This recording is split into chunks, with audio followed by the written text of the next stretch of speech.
Good morning. कक्षा 8 हिंदी, जिसमें हमने व्याकरण में देखा है क्रिया वाले चैप्टर में क्रिया के भेद। पिछले वीडियो में हमने देखा था कि क्रिया के दो भेद है, एक तो कर्म के आधार पर क्रिया के भेद और दूसरा है प्रयोग या संरचना के आधार पर क्रिया के भेद।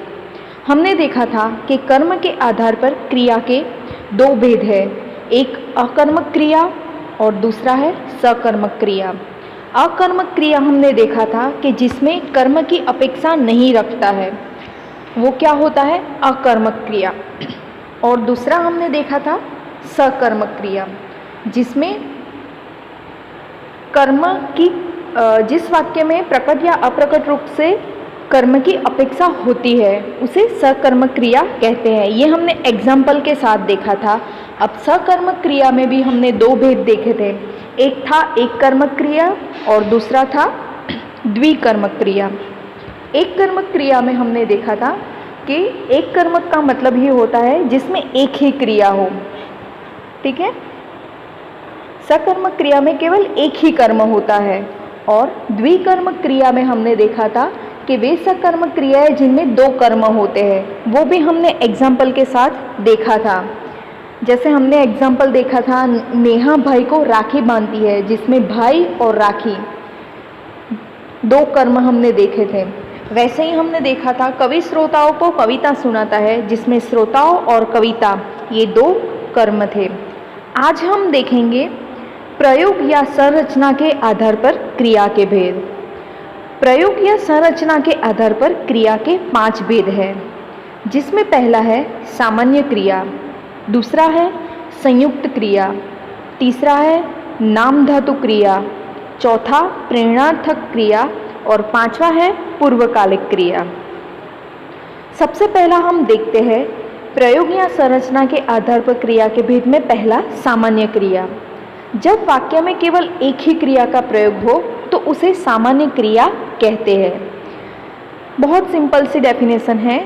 हमारा जब वाक्य होता है जिसमें एक ही क्रिया जब दर्शाई जाती है या प्रयोग होता है तो वो सामान्य क्रिया कहेंगे। जैसे एग्जाम्पल हम देखें, वह खेला, खेला वो क्रिया है, एक ही क्रिया है। सुरेश पढ़ा, पढ़ा वो भी क्रियादर्शक शब्द है। और तीसरा है मैं नहाता हूँ, चौथा है महिमा सोती है। हूँ और है दोनों भी क्रिया है और दोनों एक एक ही है, इसलिए ये जो सेंटेंस हुए वो सामान्य क्रिया के हुए। दूसरा हम देखते हैं संयुक्त क्रिया। अब उसकी डेफिनेशन हम देखें तो साधारण रूप से मुख्य क्रिया सहायक क्रियाओं के साथ मिलकर प्रयुक्त होती है। इसमें क्या होगा कि जो मुख्य क्रिया है वो उसके साथ सहायक क्रियाओं के साथ जब प्रयोग की जाती है, प्रयुक्त होती है। जैसे एग्जाम्पल देखें, पढ़ता हूँ, लिखता हूँ। अतः दो या दो से अधिक धातुओं के योग से बनी क्रिया संयुक्त क्रिया कहलाती है। यहाँ पे दो धातु का प्रयोग हुआ है, पढ़ता और लिखता, और ये दोनों के संयोग से सेंटेंस बना है, इसीलिए ये क्या होगा, संयुक्त क्रिया होगा। आगे हम देखें किसी विशेष अर्थ को प्रकट करने के लिए जब मुख्य क्रिया के साथ अन्य क्रियाएं जुड़ती है तब वे अपने अर्थ खोकर मुख्य क्रिया के अर्थ में विशेषता लाती है। कभी कभी हम देखते हैं कि हम क्या करते हैं, हम जो सेंटेंस बोलते हैं उसमें विशेष अर्थ हम डालना चाहते हैं, तब हम मुख्य क्रिया के साथ दूसरी क्रिया भी जोड़ देते हैं और तब जो वाक्य बनते हैं वो संयुक्त क्रिया के वाक्य होते हैं। आगे हम देखें तो किसी विशेष अर्थ को प्रकट करने के लिए जब दो या दो से अधिक क्रियाएं मिलकर एक पूर्ण क्रिया बनती है तो उसे संयुक्त क्रिया कहते हैं। जब दो क्रिया साथ मिलके किसी अर्थ को या किसी क्रिया को पूर्ण करती है तब वो क्या होगी, संयुक्त क्रिया होगी। जैसे यहाँ पे एग्जाम्पल दिया गया है, मैं भोजन कर चुका हूँ। यहाँ पे भोजन कर चुका हूँ, यहाँ पे कर चुका हूँ दो क्रिया है। दूसरा है मेरे पिता ने मुझे नई किताबें खरीद दी है। यहाँ पे क्रियादर्शक शब्द है, खरीद दी है, दो क्रिया है। दूसरी, वह घर पहुँच गया है, पहुँच गया है वो भी दो क्रियादर्शक शब्द है। और चौथा है माँ बनारस से लौट आई है, लौट आई है वो भी दो क्रिया दर्शाती है और वाक्य के पूरे अर्थ को कंप्लीट करती है। इसीलिए ये जो सारे सेंटेंस है वो किसके एग्जाम्पल होंगे? संयुक्त क्रिया के एग्जाम्पल होंगे। तीसरा प्रकार हम देखें नाम धातु क्रिया। इसकी डेफिनेशन हम देखें, कुछ क्रियाएं संज्ञा, सर्वनाम, विशेषण आदि से बनती है, इन्हें नाम धातु क्रियाएं कहते हैं। जैसे हम एग्जाम्पल देखें तो हमें पता चलेगा। पहला है, रवीना ने एक अनाथ लड़की को अपना लिया। दूसरा है, ऐसा लगता है कि वह सठिया गया है। यहाँ पे अपना लिया और सठिया गया है, ये दोनों क्या दर्शाते हैं? हमें क्रिया दर्शाते हैं। अब संज्ञा शब्दों से जो नाम धातु क्रियाओं का निर्माण होता है उसके कुछ एग्जाम्पल आपके टेक्स्ट बुक में हैं जो मैंने यहाँ पे दिए गए हैं। फिल्म संज्ञा है और उसके ऊपर से नाम धातु क्रिया बनती है फिल्माना। जूता जो संज्ञा है लेकिन उसके ऊपर से जो नाम धातु क्रिया बनती है जुतियाना। तीसरा है गांठ, गठियाना। लज्जा, लजाना। वैसे ही दूसरा एग्जाम्पल भी आपको दिए गए हैं, जैसे फटकार, फटकारना। शर्म, शर्माना। झूठ, झुठलाना। हाथ, हथियाना। बात, बतियाना। लात, लतियाना। दूसरा हम देखें सर्वनाम शब्दों से नाम धातु क्रियाओं का निर्माण कैसे होता है। यहाँ पे एक ही एग्जाम्पल दिया गया है, अपना, अपना नाम।